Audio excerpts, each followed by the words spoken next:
Hi, it's Erin here from Three Birds Renovations.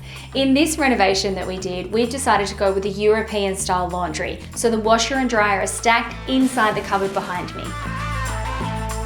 Even with this cupboard open, the machines look great as they're designed to match.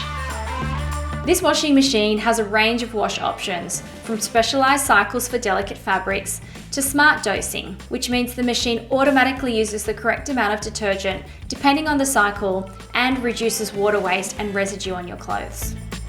This heat pump dryer works at low temperatures to dry your fabrics gently and has an 8-star energy rating. Plus, with this dryer, there's no need for external venting, which is perfect for this house and its placement.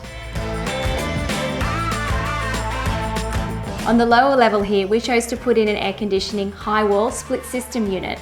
Now, we didn't have enough ceiling space cavity to extend the ducting down here, so we thought this was the perfect option in this space. This unit will heat and cool the whole space really efficiently. A great feature of this unit is the 3D airflow, which directs air horizontally and vertically throughout the room, so your heating and cooling is spread evenly.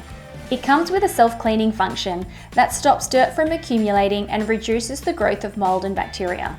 It comes with smart control options, so you can turn on your air conditioning from a smart device anywhere to ensure the perfect temperature when you get home. We opted for a ducted system in the rest of the house, which provides integrated heating and cooling in many different zones. Hiya's appliances are designed to make life easier and suit lots of different styles, so check them out online today.